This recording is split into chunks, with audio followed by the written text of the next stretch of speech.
আমরা যারা অসাধারণ হইতে চাই তাদের প্রথম যে জিনিসটা মাথায় রাখতে হবে সেটা হচ্ছে আমাদের ব্রেইনটাকে আগে বুঝতে হবে।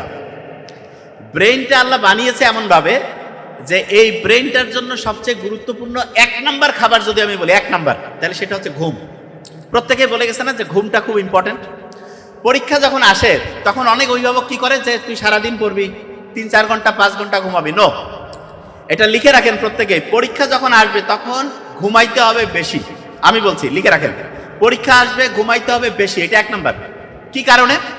আমরা যখন কোনো একটা জিনিস পড়ি তখন পড়াটা প্রথমে শর্ট টার্মে থাকে, একটা ছোট্ট বক্সের মধ্যে থাকে। ওই পড়াটা শর্ট টার্ম থেকে লং টার্মে যাওয়ার জন্য সবচেয়ে গুরুত্বপূর্ণ হচ্ছে ঘুম। তার মানে পরীক্ষা যত আগায় আসবে তত বেশি পরিমাণ ঘুমাইতে হবে। তাহলে বলেন পরীক্ষার সামনে ঘুমাবো কি বেশি না কম? বেশি, এক নাম্বার। 2 নাম্বার জিনিস, অনেকেই আছে না পড়তে গেলে কয় যে ভাই পড়া মাথায় ঢুকতেছে না, সহজ বুদ্ধি শিখাই দেই। আপনি একটা কঠিন জিনিস পড়ার আগে, শোনেন, কঠিন জিনিস পড়ার আগে একটু ঘুমাই নেবেন। কয় মিনিট? 5 থেকে 7 মিনিট অ্যালার্ম দিয়ে রাখবেন, ছোট্ট অ্যালার্ম। মানে অ্যালার্মটা হবে, মিউজিকটা এমন যাতে পাখির কিচির মিচির, এরকম ভয়ের কিছু না। 5-7 মিনিট ঘুমায় আপনি উঠলেন, উঠার পরে আপনি আবার কিচির মিচিরের একটা অ্যালার্ম দিবেন। অ্যালার্মটা দিবেন 15 থেকে 20 মিনিট এবং টার্গেট নেবেন যে 15-20 মিনিটে এই পড়াটা পড়বো। অবাক হয়ে যাবেন, ব্রেন যখন দেখে যে আগের থেকে আমি টার্গেট ফিক্সড করে দিয়েছি, তখন ব্রেন ওই কাজটাকে সফল করার জন্য খুব দ্রুত ওই পড়াটা কমপ্লিট করবে। এবং পড়াটা যখন কমপ্লিট হয়ে গেল 15-20 মিনিট পরে আবার 5-7 মিনিটের একটা চোখ বন্ধ করে ঘুমাবেন। যে ভাই এটা আবার কেমন কথা? হ্যাঁ, এটা খুবই গুরুত্বপূর্ণ। আপনি ঘুমানোর মাধ্যমে পড়াটাকে শর্ট টার্ম থেকে লং টার্ম যে মেমোরি সেন্টার আছে সেখানে রিজার্ভ করবেন। যে কোনো গুরুত্বপূর্ণ পড়া পড়ার আগে একটু ঘুম, তারপরে একটু পড়লেন, তারপরে একটু ঘুম। এটা সবচেয়ে ইফেক্টিভ, পড়াটাকে স্যান্ডউইচের মতো একদম শর্ট টার্ম থেকে লং টার্ম মেমোরিতে রিজার্ভ করে ফেলে। আরেকটা কাজ করবেন যেটা খুব ইম্পর্টেন্ট, বাড়িতে মধু গ্রামে গঞ্জে পাওয়া যায়, এরকম মধু আছে না? মধু আছে তো? বিজ্ঞানীরা দেখতেছে সারা পৃথিবীতে যতগুলো সুপার ফুড আছে তার মধ্যে যদি 1 নম্বরে রাখি, ব্রেইনের জন্য কাজ করে, রোগের প্রতিরোধ ক্ষমতা করে, তারপরে শরীরের লংজিভিটি বাড়ায়, চেহারা সুন্দর করে। একজন মোটা হইতে চাইলেও মধু খাওয়া যাবে, চিকন হইতে চাইলেও মধু। পার্থক্য কি? আপনি যদি মোটা হইতে চান যে আমি চিকন খুব মোটা হবো, তাহলে ঠান্ডা পানিতে মধু দিয়ে খাবেন। আর যদি কোন যে আমি একটু মোটা সোটা চিকন হইতে চাই, তাহলে গরম পানিতে মধু দিয়ে খাবেন। বিস্ময়কর ব্যাপার। তার মানে মধু যে কোনো লোকের ক্ষেত্রে অসাধারণ। এবং এই মধুর সাথে বাড়িতে যে টক দই পাওয়া যায় না, টক দইতে একটু মধু দিবেন, দেওয়ার পরে যদি ওই খাবারটা খান, ব্রেনটা আপনার হচ্ছে ওই যে ওই সুপারগুলো যেমন একটা জায়গায় একদম আঠা চমৎকার ভাবে লাগিয়ে যায়, ঠিক তেমনি করে মধু এবং তার সাথে হচ্ছে টক দই মিক্সড করে যদি খান, পরাটা দেখবেন খুব সুন্দর করে মাথার সাথে একদম লেগে যাবে। তাহলে এইটা খুব একটা ইন্টারেস্টিং খাবার, মধু এবং টক দই। খাইতেও মজা লাগবে, ব্রেইনের জন্য খুব অ্যাক্টিভ হবে। আরেকটা জিনিস বলি, অনেকেই পড়ার সময় কি করে, একটানা পড়ে। নো, এই কাজটা করবেন না। পড়ার ক্ষেত্রে সবচেয়ে গুরুত্বপূর্ণ, হাইয়েস্ট একটানা সবচেয়ে যদি বেশি পড়তে মন চায় 25 মিনিট, সবচেয়ে বেশি। যে ভাই এটা হাইয়েস্ট 25 মিনিট, হ্যাঁ, 25 মিনিট পড়ার পরে 5 মিনিট 7 মিনিট 10 মিনিটের রেস্ট, তারপরে আবার পড়বেন, আবার 5-7 মিনিটের রেস্ট, আবার পড়বেন, আবার 5-7 মিনিটের রেস্ট, আবার পড়বেন। কারণটা কি? আপনি যদি একটানা 60 মিনিট পড়েন, ধরেন যে একটানা 60 মিনিট পড়ছেন, তাহলে দেখা যাবে আপনি 78-79 লাইনের মধ্যে যে তথ্য আছে সেটা মাথায় আনতে পারবেন।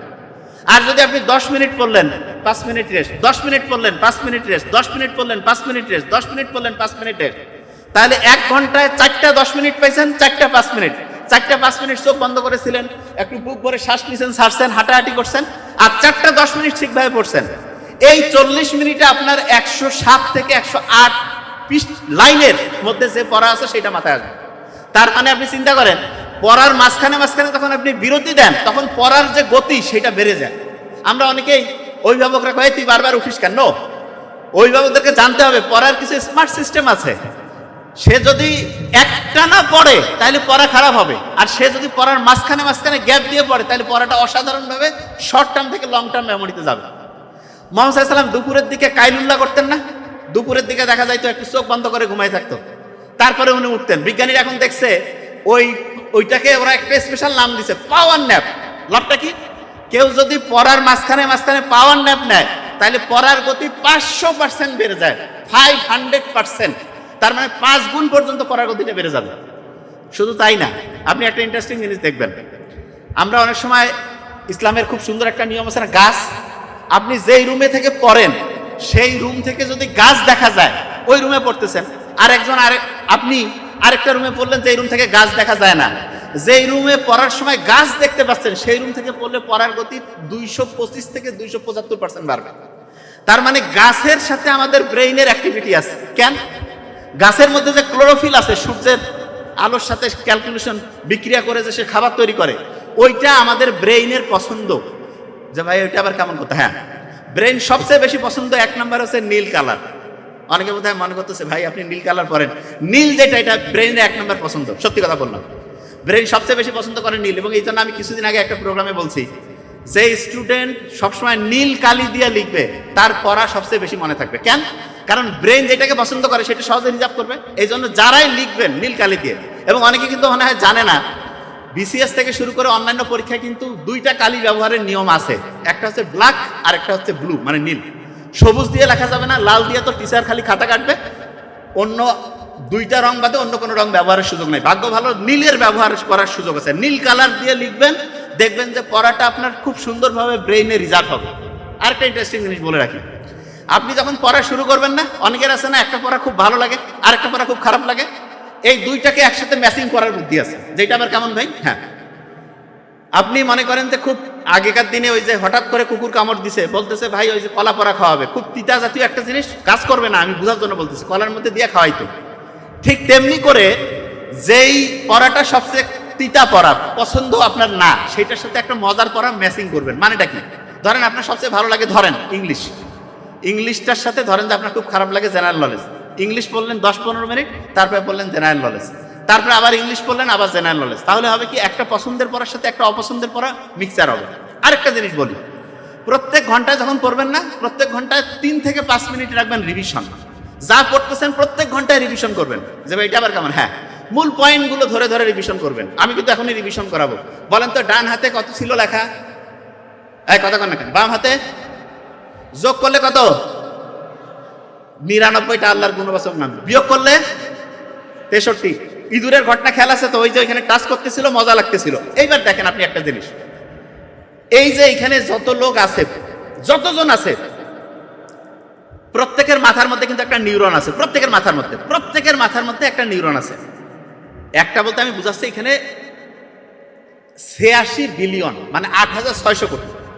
এ কিন্তু কবে থেকে এ আসছে জানেন? আজ থেকে 5000 বছরের আগের থেকে সেইখানে আছে। আপনার সামনে যখন একজন লোক আসে না, আপনার ওই ক্যালকুলেশন শুরু করে যে এই লোকটা আমার ভালো চায় না খারাপ চাই, আমার বন্ধু না শত্রু। এসে আপনাকে মিষ্টি মিষ্টি কথা বলতেছে, কিন্তু আপনার মন বলতেছে ও আপনার ভালো চায় না। তাহলে বিশ্বাস করেন 95 থেকে 99% ক্ষেত্রে সে আপনার ভালো চায় না। যে এটা কেমন কথা? হ্যাঁ, কারণ আপনার বুদ্ধিটা গুলাচ্ছে না, কিন্তু ও তো 5000 বছর থেকে ও বংশ পরম্পরায় মানুষের বডি ল্যাঙ্গুয়েজ সবকিছু দেখেও ক্যালকুলেশন করে সুপার কম্পিউটার পাবে না, কিন্তু সে আপনাকে দেখাই দিবে যে এটা ঠিক, এটা বেঠিক। বুঝতে পারছেন আমার কথা আমি কি বলছি? খুব ইম্পর্টেন্ট এই জিনিস। তাহলে আপনি মনের মধ্যে শয়তানি নিয়ে যদি একজনের সামনে যান, যে যদি বলেন যে ভাই তুমি হচ্ছে যে আজকে একটু খাবার খাও, কিন্তু আপনি মনের মধ্যে চাচ্ছেন যে না, না খাইলে ভালো। অনেকের বাসায় আছেন না, যাওয়ার পরে দেখবেন যে বলছে ভাই খাও বলতেছে, কিন্তু আপনার একটু হেজিটেশন লাগতেছে। তাহলে বিশ্বাস করেন সে মন থেকে চাচ্ছে না। আবার কারো বাসায় গেলেন, কিছুই বলতেছে না, খাইলে খাও না খাইলে নাও, কিন্তু আপনি দেখবেন খুব ফ্রেন্ডলি খেয়ে ফেলছেন, ভালো লাগতেছে। তার মানে মনের এই যে ফিলিংসটা, এইটা ব্রেইনের 5000 বছরের অভিজ্ঞতা, এবং ওইটা সে ক্যালকুলেশন করে ওই অনুযায়ী সে হচ্ছে সাজায় ফেলবে। এবং এই কারণে মনের যে সাথে যে কানেকশনটা যখন তৈরি হবে, তখন আপনার যে কোনো জিনিসে আপনি অসাধারণ হবেন। যে ভাই মনের কানেকশন আবার এটা তৈরি করে, এটার বুদ্ধিটা কি বুঝাচ্ছি। রাতে ঘুমানোর আগে, আচ্ছা এখানে স্টুডেন্ট যারা আছেন প্রত্যেকে একটা বুদ্ধি শিখাই দেয়, একদম অসাধারণ হইতে পারবেন। সেটা কি জানেন? রাতে ঘুমানোর আগে, ধরেন যে একজন বললো যে তখন বিজনেসম্যান হবে, তুমি বিজনেসম্যান হবা এটা ঠিক না, তুমি বিজনেসম্যান হয়ে গেছো এটা চিন্তা করবা। যে ভাই এটা আবার কেমন কথা? হ্যাঁ শুনেন, যে যেটা হইতে চায় সেইটা হয়ে গেছে সেইভাবে চিন্তা করবে। মানেটা কি? রাতে ঘুমানোর আগে ধরা যাক একজন যে সে ডক্টর হইতে চায়, সে চিন্তা করে আমি ডক্টর হয়ে গেছি। ডক্টর হয়ে যাওয়ার পরে আমি আমার ফ্যামিলির জন্য এরকম উপকার করতেছি, আমার পাড়া প্রতিবেশীর জন্য এটা, আমার জীবনটা এরকম হয়েছে।